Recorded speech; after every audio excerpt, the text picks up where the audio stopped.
چھوٹے بچوں کا عالم ہے. اللہ اکبر. میں جا رہا ہوں. کہا کہ پھر زہیر مجھے تو لے چلو. کہا کہ نہیں میں تمہیں ساتھ نہیں لے کے جا سکتا. ایک مرتبہ زہیر نے کہا میں تمہیں طلاق عاشقانہ دیتا ہوں. زہیر کی بیوی نے مصلحت سمجھی اور فیصلہ کیا کہ اس وقت تم چپ رہو. جس وقت یہ طلاق دے دیں گے تو تم آزاد ہو جاؤ گی, تو پھر اپنی ارادے کی ملکہ تم خود ہو. ادھر زہیر ابن قیم نے طلاق دی, ادھر زہیر پہنچے, پیچھے سے بیوی پہنچی. یہ سب روایتیں ہیں.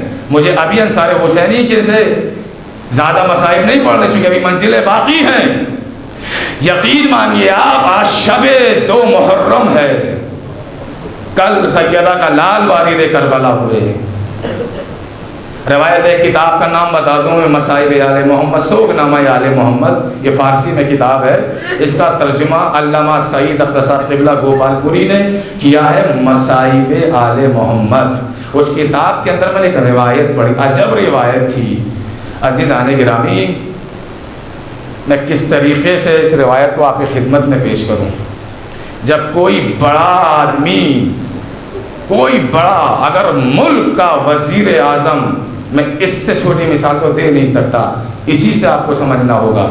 اگر وزیر اعظم ملک آ جائے, انڈیا کا پی ایم آ جائے, اور آنے کے بعد تمہارے دروازوں پہ دستک دے اور تم گھر سے باہر نکلو اور وہ تم سے یہ کہے کہ دیکھو مجھ پہ مصیبت ہے, مجھے تمہاری مدد کی ضرورت ہے, تم پہ کیا گزر جائے گی کہ ہمارے ملک کا وزیر اعظم غربت کی اس منزل میں آ گیا کہ وہ ہماری بستی آ کے مدد مانگ رہا ہے.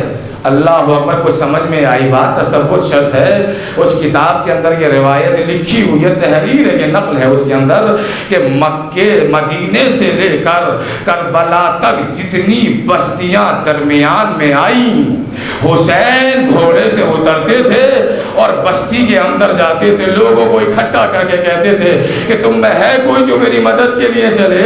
ارے میرے اوپر ہزاروں کی چڑھائی ہونے والی ہے, میرے ساتھ چھوٹے چھوٹے بچے ہیں.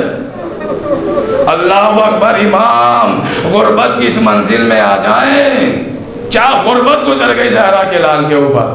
یہ سفر طے ہوا اور طے ہوتے ہوتے 2 محرم کو وارد کربلا ہوئے. روایت کے جملے یہ ہے کہ گھوڑے نے چلنے سے منع کر دیا, قدم آگے بڑھانے رہے. امام نے کئی گھوڑے بدلے کربلا میں. یہ گھوڑا وہ گھوڑا مگر کوئی چلنے کو تیار نہیں ہے. امام نے قریب کی بستی والوں کو بلایا, بنی اسد کو بلایا, کہا کہ اس جگہ کا نام کیا ہے. ایسا نہیں کہ امام کو معلوم نہیں تھا, تاریخ بھی تو بنانی تھی. کسی نے کہا کہ اسے تف کہتے ہیں, کہا کہ اس کا کوئی دوسرا بھی نام ہے, کہا کہ اسے نینوا کہتے ہیں, کہا کہ اس کا کوئی اور بھی نام ہے. بہت سارے نام لیے, اس میں سے ایک نام آیا کہ اسے کربلا کہتے ہیں. امام نے کہا بھیا یہ وہی جگہ ہے جس کی خبر نانا نے دی تھی, لہذا بیویوں کا قافلہ بیٹھاؤ اور یہیں رہنے کی سبیل کرو. اللہ اکبر. اللہ اکبر. دشت خدال ہے, ریگستان ہے, تپتا ہوا صحرا ہے, وہ سب کچھ ہے. امام نے زمین کو خریدا اور خریدنے کے بعد میں واپس بنی اسد کو ہبا کر دیا. کہا کہ دیکھو یہ ہم نے اس لیے خریدی ہے کہ یہاں ہمارے مزار بنیں گے. امام نے یہ کہا کہ بنو اسد دیکھو میں تم سے کچھ باتیں کرنا چاہتا ہوں. پہلی بات یہ ہے کہ کوئی اگر دور دراز سے میرے نشان قبر ڈھونڈتا ہوا ہے تو برائے مہربانی میری قبروں تک پہنچا دینا. اور دیکھو میری قبر کی چاروں طرف تم کھیتی نہ کرنا, اور اس لیے کہ میرے زوار قیامت تک مجھ پہ رونے کے لیے آئیں گے. اور دیکھو میرے مہمان کو 3 دن تک مہمان رکھنا. یہ اسی جو ہے قرارداد کے ساتھ امام نے زمین واپس دی تھی. بنو اسد روتے ہوئے واپس جانے لگے. امام مظلومی کا عالم دیکھ رہے ہیں آپ کہ امام بنو اسد سے وصیت کر رہے ہیں. امام نے کہا کہ اے بنو اسد ذرا تم اپنی عورتوں کو بھیجو. اب جو عورتیں آئیں تو امام نے کہا کہ دیکھو میں خدیجہ الکبریٰ کا نواسا ہوں, میں فاطمہ زہرا کا لفظ ذکر ہوں, میں تمہارے رسول کا نواسا ہوں. دیکھو اگر تمہارے مرد مجھے دفن نہ کر سکیں, ہائے رے غربت کی انتہا ہو گئی کہ امام عورتوں تک سے وصیت کر رہے ہیں اگر تمہارے مرد مجھے دفن نہ کر سکے تو دیکھو تم پانی کے بہانے آنا، فرات کی طرف اگر ہو سکے تو مجھے دفن کر دینا۔ جب بنو اسد کی عورتیں روتی ہوئی جانے لگی تو امام نے کہا کہ ذرا چھوٹے چھوٹے بچوں کو بھیجو۔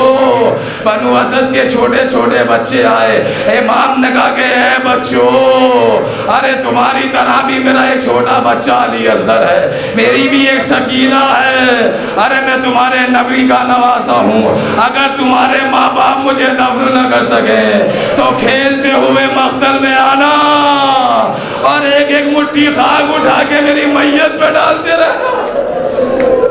اللہ اکبر! ارے کتنی تمنا تھی امام کو دفن ہونے کی، نہ امام کو دفن ہو سکے نہ کفن مل سکا، کفن نہ مل سکا۔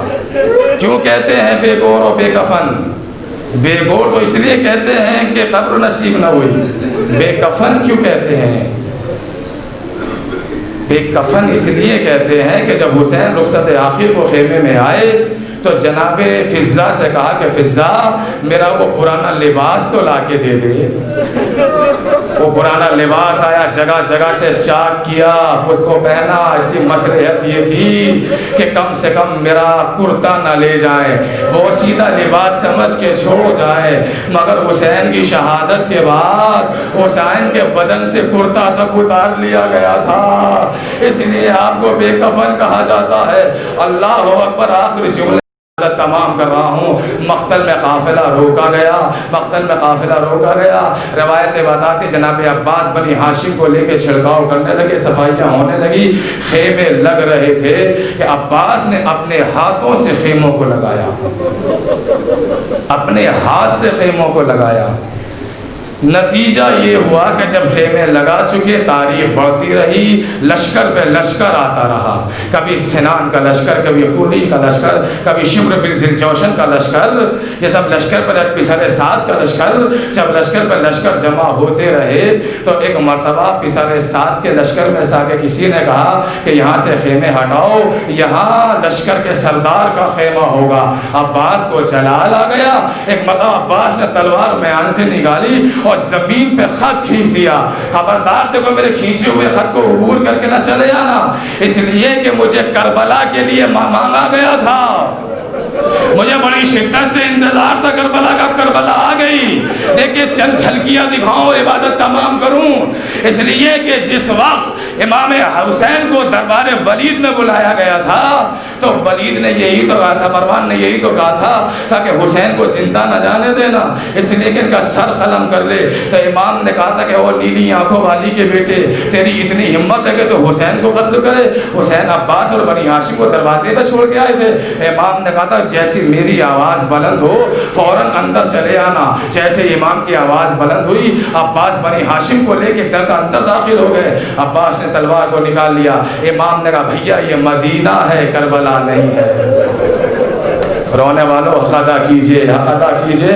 عباس بھیا یہ مدینہ ہے، کربلا نہیں ہے۔ عباس تلوار کو میان میں رکھو۔ عباس نے تلوار کو میان میں رکھا۔ اچھا آقا یہ مدینہ ہے، کربلا نہیں ہے، چلیے کب آئے گی؟ کبھی تو کربلا آئے گی۔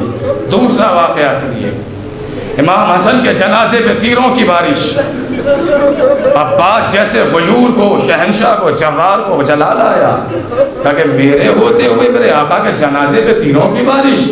پھر ایک مرتبہ عباس نے تلوار کو نکالا، امامت نے امڑتا ہوا تو نے طوفان شجاعت خاموش کیا، بھیا یہ مدینہ ہے، کربلا نہیں ہے۔ عباس تلوار کو میان میں رکھ لو۔ اچھا آقا یہ مدینہ ہے، چلیے تلوار کو میان میں رکھا۔ تیسرا اتنا زبردست واقعہ ہوا کہ نہ جانے کیسے عباس نے ضبط کیا کہ حسین راہ کربلا میں تھے، حر نے لجام فرس پہ ہاتھ ڈالا۔ یہ بے ادبی کے مالک جنت کے لجام فرس پہ ہاتھ ڈالے۔ امام حسین نے کہا کہ حر تیری ماں تیری ماتم میں بیٹھے، یہ تو نے بے ادبی کی، میں فاطمہ کا بیٹا ہوں۔ ایک مرتبہ حر لرزتا ہوا پیچھے ہٹ گیا، کہا کہ مولا آپ نے میری ماں کے لیے کہہ دیا ہے، مگر میں آپ کی ماں کے لیے کچھ نہیں کہہ سکتا، اس لیے کہ آپ کی ماں خاتون قیامت خاتون زنا ہے۔ یہ جملہ زبان حر پہ آیا ہی تھا کہ عباس نے شمشیر کو باہر نکال لیا، کہا کہ خبردار حر اس سے آگے نہ بولنا۔ امام نے کہا بھیا یہ راہ کربلا ہے، کربلا نہیں آئی ہے۔ کہا کہ مولا جب راہ کربلا آ گئی تو کربلا بھی آ جائے گی۔ جب عباس نے اپنے ہاتھوں سے خیموں کو لگایا اور جب خیموں کو ہٹانے کی باری آئی، حسین کرسی پہ دور بیٹھے یہ منظر دیکھ رہے تھے کہ لشکر کی تلواریں نکل گئی ہے، عباس نے تلوار کو میان سے نکال لیا ہے۔ اب تاریخ نے کروٹ کو بدلا، حسین عباس کے قریب نہیں آئے، اندر خیمے میں گئے، کہا کہ بہن قیامت آ گئی، ارے میرے شیر کو جلال آ گیا، خدا ان آوازوں پہ رحمت نازل کرے، ارے میرے شیر کو جلال آ گیا۔ زینب جا کے عباس کو روکو، بھیا کو روکو، کہا کہ خیریت تو ہے بھیا، کیا عباس نے تمہاری بات نہیں مانی؟